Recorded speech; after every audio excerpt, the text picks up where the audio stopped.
students, I am Dr. Parul Singh, Assistant Professor Sociology, Government Arts Girls College Kota. और आज हम लोग यहाँ पर आपका BA थर्ड ईयर का पेपर 2 का यूनिट सेकेंड जो आपका पेपर है सोशल प्रॉब्लम्स इन इंडिया, समकालीन भारत की सामाजिक समस्याएं, इसमें हमने कुछ पोर्शन कर लिया है। यूनिट 1 आपकी कंप्लीट हो गई है और यूनिट 2 का जो रूरल प्रॉब्लम्स इन इंडिया है वो हम डिस्कस कर रहे थे और उसमें एक टॉपिक हम लोग डिस्कस कर चुके हैं, वो है ऋणग्रस्तता की समस्या। और आज जो हम ये टॉपिक कर रहे हैं यहाँ पर हम जनसंख्या से रिलेटेड जो प्रॉब्लम्स हैं, जनसंख्या की जो समस्याएं हैं, हम उनके बारे में बात करेंगे। तो हम सभी जानते हैं कि जनसंख्या की दृष्टि से यदि विश्व में भारत का स्थान देखें तो दूसरा स्थान हमारा है, प्रथम स्थान पर चीन है। और वर्तमान में विश्व की जो जनसंख्या है वो लगभग 7 अरब से ज़्यादा जनसंख्या है, जिसमें 1 अरब और 35 करोड़ लगभग पॉपुलेशन अकेले इंडिया की है। 2011 के आंकड़े हमारे पास में हैं और 2011 के आंकड़ों के हिसाब से लगभग 1 अरब 23 करोड़ जनसंख्या भारत की थी। और भारत में जो विश्व में जो टोटल जो पॉपुलेशन है, उस पॉपुलेशन में हर एक जो 5वां व्यक्ति है वो ये माना जाता है कि वो प्रत्येक 5वां व्यक्ति भारत का है। और वहीं पर यदि हम ये देखने की कोशिश करें कि हमारे पास क्षेत्रफल कितना है, तो क्षेत्रफल की दृष्टि से विश्व में हमारा 7वां स्थान है। और जो टोटल जो एरिया है, उस एरिया के कंपैरिजन में हमारे जो पॉपुलेशन है हमारे देश की वो बहुत अधिक है। और इसी कारण से जो जनसंख्या वृद्धि की जो समस्या है वो जनसंख्या विस्फोट की समस्या है, जनसंख्या वृद्धि से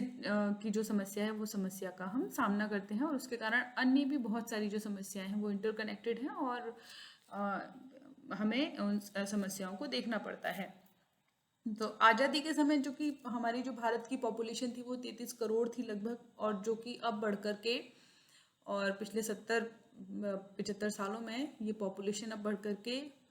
1 अरब और 35 करोड़ लगभग ये हो चुकी है। जो पॉपुलेशन जो जनसंख्या की जो गणना का काम है वो जनसंख्या गणना का कार्य 1872 से प्रारंभ हुआ। 1872 में प्रथम बार जनगणना करवाई गई थी और फिर ये उसके बाद में डिसाइड हुआ कि जो 1881 से ये डिसाइड हुआ कि जो जनगणना है वो प्रत्येक 10 वर्ष में एक बार करवाई जाएगी। तो जो नियमित जनगणना है हमारी वो हमारी 1881 से प्रारंभ हुई और उसके बाद प्रत्येक 10 वर्ष के पश्चात 81, फिर 91, फिर उसके बाद में 2001 एंड 2011, इस तरह से हर 10 वर्ष के पश्चात जो जनगणना का कार्य है वो प्रारंभ हो गया। और अभी जो हमारी अगली जो जनगणना है हमारी वो 2021 यानी कि 2021 में ड्यू है। और अभी आप लोगों ने यदि पेपर आप लोग पढ़ते हैं तो आपको पता होगा कि अभी कुछ दिन पहले ही आया था कि इस बार जो जनगणना का काम है वो थोड़ा सा लेट हो जाएगा कोरोना की वजह से। तो ये जो पॉपुलेशन है वो पॉपुलेशन से रिलेटेड कुछ चीज़ें हैं जो हमें पता होना चाहिए। और अभी की जो हमारी जनसंख्या है उसके हिसाब से और जो हमारी वृद्धि दर है उसके हिसाब से हम ये मानकर चल रहे हैं कि 2050 तक भारत की जो आबादी है वो 1 अरब 60 करोड़ तक पहुंच जाएगी। तो ये कुछ एस्पेक्ट्स हैं जो कि हमारी जो पॉपुलेशन है इंडिया की उससे संबंधित जो कुछ विभिन्न आयाम हैं वो हमें देखने के लिए मिलते हैं। और जनसंख्या में यदि हम वृद्धि की बात करें तो प्रत्येक वर्ष जनसंख्या बढ़ती ही चली जा रही है। और भारत जब आज़ाद हुआ 1951 में, उसके बाद से लेकर के और अभी तक जो जनसंख्या वृद्धि है वो वृद्धि तीव्र गति से हो रही है। 91 से 2001 का जो काल है उसमें हमें थोड़ी सी हमारी जो पॉपुलेशन है वो पॉपुलेशन में जो पॉपुलेशन की जो वृद्धि दर थी उसमें थोड़ी सी कमी हमें देखने के लिए मिली। लेकिन मोर और लेस यदि हम देखें तो जो पॉपुलेशन है हमारी वो पॉपुलेशन अलग अलग जो हमारे राज्य हैं उन अलग अलग राज्यों में जो जनसंख्या वृद्धि है उसमें भी काफ़ी ज़्यादा असमानताएं हमें देखने के लिए मिलती हैं। और सबसे ज़्यादा पॉपुलेटेड यदि हम स्टेट की बात करें तो सबसे ज़्यादा पॉपुलेटेड स्टेट इंडिया का यूपी है। और जो केंद्र शासित राज्य, छोटे राज्य है, यहाँ पे जनसंख्या की जो वृद्धि है वो बहुत अधिक है। और इस जनसंख्या में बहुत सारी पॉपुलेशन, जो माइग्रेटेड पॉपुलेशन है, वो भी अपना रोल प्ले करती है। वो पॉपुलेशन भी जा करके वहाँ पे किसी एक जगह पे निवास, जैसे अभी यदि हम वर्तमान की स्थिति देखें तो दिल्ली बहुत ज़्यादा पॉपुलेटेड है, बॉम्बे बहुत ज़्यादा पॉपुलेटेड है। और जो जो वहाँ का जो जन घनत्व है, जन घनत्व भी वहाँ का हमें बहुत अधिक देखने के लिए मिलता है। तो जनसंख्या की जो संरचना है, जनसंख्या की संरचना को निर्धारित करने वाले बहुत सारे फैक्टर्स हैं, जिसमें हम साक्षरता दर, उम्र संरचना और जो ग्रामीण और शहरी जनसंख्या, जन्म दर, मृत्यु दर, जीवन प्रत्याशा, इन सब की हम यहाँ पर बात करते हैं। तो यदि हम इनको थोड़ा सा आंकड़ों के आधार पर देखने की कोशिश करें तो हमारे सामने आएगा कि भारत की पॉपुलेशन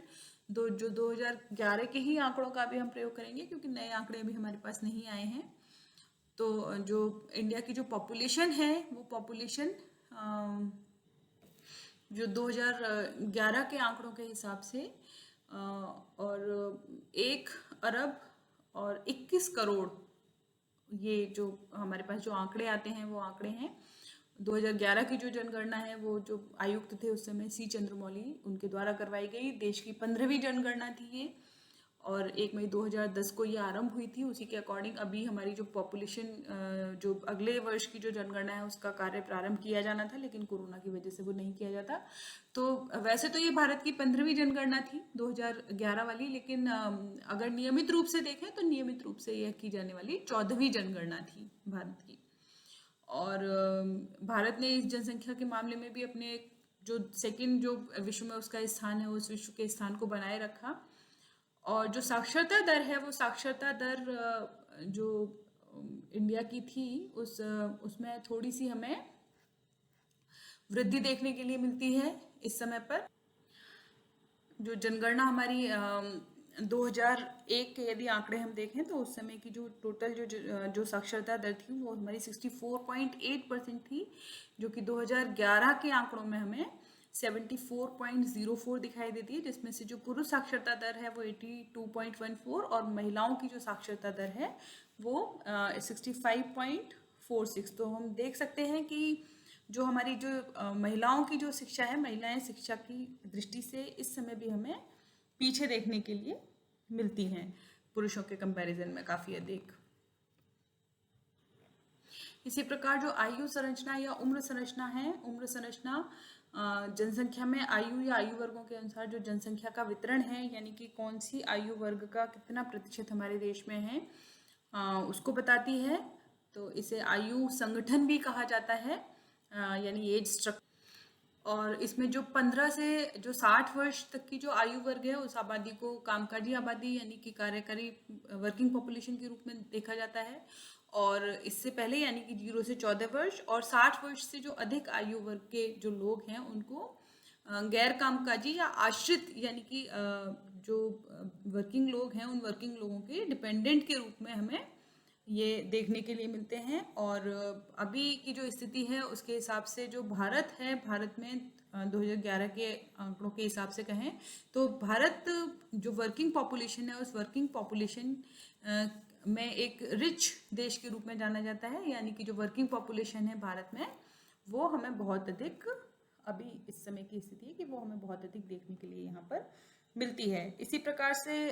जो ग्रामीण और नगरीय जनसंख्या की यदि हम बात करें तो जो ग्रामीण शहरी जनसंख्या का जो अनुपात है वो 2011 के जो आंकड़े 2011 के आंकड़ों में हमें ये दिखाई देता है कि लगभग 70% पॉपुलेशन गांव में निवास करती थी और जो 30% पॉपुलेशन है वो 30% पॉपुलेशन अर्बन या जो नगरीय परिवेश है, नगरीय परिवेश में निवास करती है। जन्म दर एवं मृत्यु दर यानी कि जो हमारी जो जन्म दर कितनी है, यानी जन्म लेने वालों की संख्या और मृत्यु को प्राप्त होने वाले लोगों की जो जनसंख्या है उसके यदि हम आंकड़ों पर नजर डालें तो हमें पता चलेगा कि जो भारत में यदि 2001 के आंकड़ों को देखें तो उस समय जो संपूर्ण भारत में जो जीवन प्रत्याशा है वो जीवन प्रत्याशा 65.4 मानी गई, यानी कि औसत आयु 65 ईयर्स मानी गई। जन्म दर कहा जाता है कि प्रतिवर्ष जो 1000 व्यक्तियों पर जीवित शिशुओं की संख्या, और मृत्यु दर है प्रति 1000 व्यक्तियों पर मृत्यु को प्राप्त होने वालों की जो संख्या है उसको मृत्यु दर कहा जाता है। तो भारत की 2011 की जो जन्म दर है वो जन्म दर 19.3 प्रति 1000, यानी कि प्रति 1000 जो जनसंख्या है उसमें 19 नए लोगों का जन्म, और मृत्यु दर है प्रति 1000 7.3 की मृत्यु। तो हमें ये देखने के लिए मिलता है कि जो जन्म दर है वो मृत्यु दर की डबल, ऑलमोस्ट ट्रिपल है ये। और जीवन प्रत्याशा यदि 2011 के आंकड़ों के हिसाब से देखें तो 68 ईयर्स इसकी जो एक औसत आयु मानी गई कि एक व्यक्ति 68 ईयर्स तक जीवित रहता है, जिसमें से जो मेल हैं उनकी 67 के लगभग, और जो महिलाएं हैं उनकी 72 जीवन प्रत्याशा मानी गई। और इसी में हमें जो मृत्यु दर है इसमें शिशु मृत्यु दर जो एक पहले बहुत चिंताजनक स्थिति जिसमें भारत की रहा करती थी, क्योंकि जो प्रति 1000 जो जन्म लेने वाले जो बच्चे थे उनमें से बहुत अधिक संख्या में मृत्यु को प्राप्त हुआ करते थे, वो उसमें हमें स्थिति में सुधार देखने के लिए मिला 2011 में। और प्रति 1000 जो शिशु थे, प्रति 1000 शिशुओं में से 40 प्रति 1000 पर जो 40 बच्चे थे उन 40 बच्चों की मृत्यु हुआ करती थी,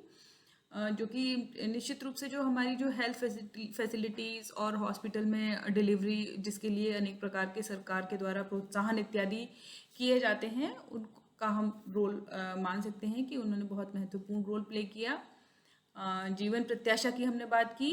तो जो पुरुष हैं पुरुषों की जीवन प्रत्याशा 67 ईयर्स और महिलाओं की जीवन प्रत्याशा 72 ऑलमोस्ट। अगर हम रेशियो की बात करें, हम जो लैंगिक जो अनुपात है, यानी कि प्रति 1000 जो पुरुष हैं, पुरुष और महिला का जो अनुपात है उसको यदि हम देखने की कोशिश करें तो हमें अंतर दिखाई देता है। जो महिलाएं हैं उनकी संख्या हमें कम दिखाई देती है पुरुषों के कंपैरिजन में।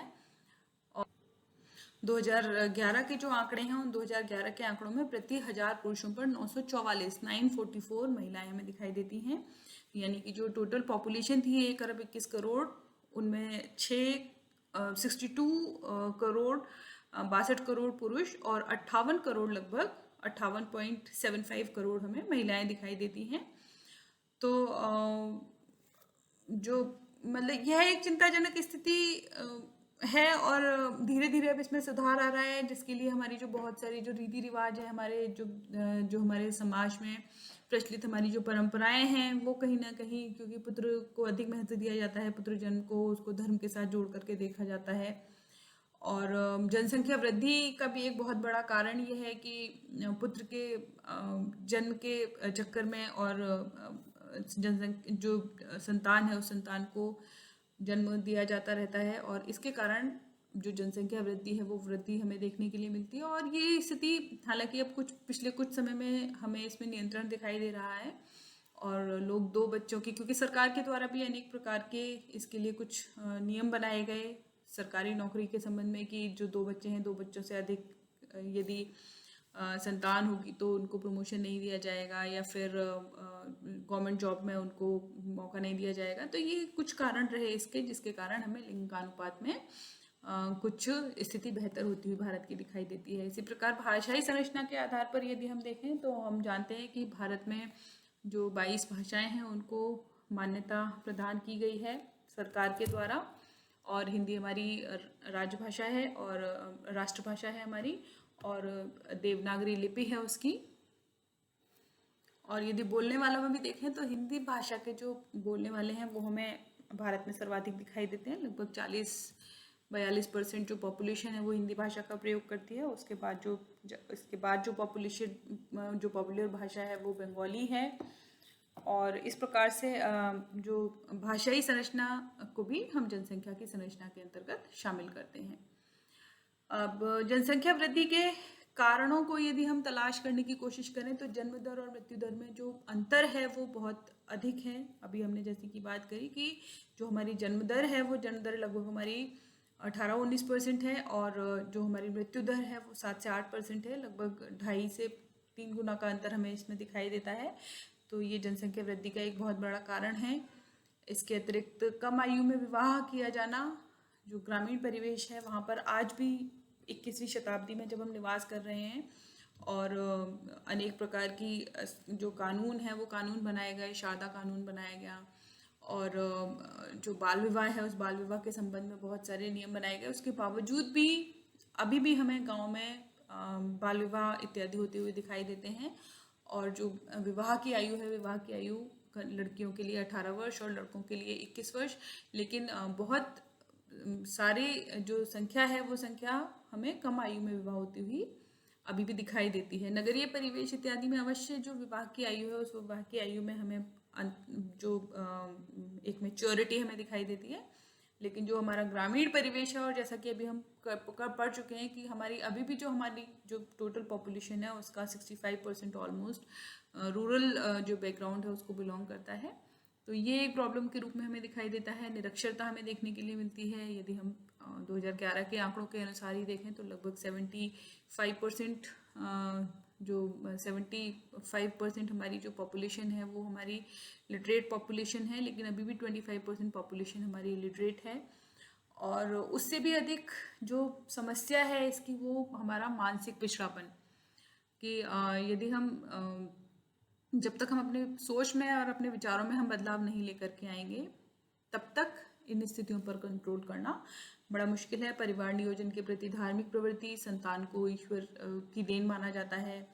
और उनको कंट्रोल, जो परिवार नियोजन के जो विभिन्न जो साधन है, परिवार नियोजन के जो उपाय हैं, उन उपायों को धर्म के साथ जोड़ करके देखा जाता है, और ये माना जाता है कि यदि हम इनको अपनाएंगे तो वो हमारे लिए अच्छा नहीं होगा। इस तरह की जो प्रवृत्ति है वो परिवार नियोजन के प्रति लोगों को कहीं एक बैकफुट पर लेकर के जाती है और जनसंख्या वृद्धि का कारण बनती है। इसके अतिरिक्त यदि अन्य कारणों में हम देखने की कोशिश करें तो हमें ये दिखाई देता है कि जो हमारी जो जॉइंट फैमिली सिस्टम है और जिम्मेदारी का अभाव और सामाजिक जिम्मेदारी का अभाव, और जो कुछ बहुत सी अधिक भ्रांतियां हैं परिवार नियोजन इत्यादि के जो साधन है उनको अपनाने के प्रति, उनको, और महिलाओं की जो बहुत अच्छी स्थिति समाज में ना होना, ये जनसंख्या वृद्धि के कुछ अन्य कारण हैं जो हमें दिखाई देते हैं। इसके अतिरिक्त जनसंख्या वृद्धि के यदि हम दुष्परिणाम देखें तो जो हमारी जितनी भी प्रॉब्लम्स हैं, हमारी सभी प्रॉब्लम्स, सोशल प्रॉब्लम्स जो हैं वो एक दूसरे से कनेक्टेड हैं। जनसंख्या वृद्धि के कारण हमें बेरोजगारी बढ़ती हुई दिखाई देती है, निर्धनता बढ़ती हुई दिखाई देती है, और इसके अतिरिक्त जो हिंसा, अपराध, बाल अपराध, बाल श्रम, ये सभी समस्याएं हमें यहाँ पर के सामाजिक समस्याओं के रूप में एक दूसरे से हमें कनेक्टेड दिखाई देते हैं। और हम जानते हैं कि हमारे जो प्राकृतिक संसाधन है, हमारे पास जो क्षेत्रफल है वो हमारा एक निश्चित मात्रा में हमारे पास है। हमारे पास निश्चित मात्रा में पानी, हमारी कृषि की भूमि, ये सभी हमारे पास एक सीमित मात्रा में उपलब्ध है। और जब जनसंख्या वृद्धि अधिक होगी तो निश्चित रूप से प्रकृति पर उसका भार अधिक पड़ेगा, और प्राकृतिक संसाधनों का दोहन इसीलिए अत्यधिक मात्रा में किया जा रहा है। और जो कृषि भूमि है, कृषि भूमि की कमी होती जा रही है, पीने का जो पानी है उसकी कमी होती जा रही है हमारे पास में। हम जानते हैं कि अभी चेन्नई में अभी किस तरह से जो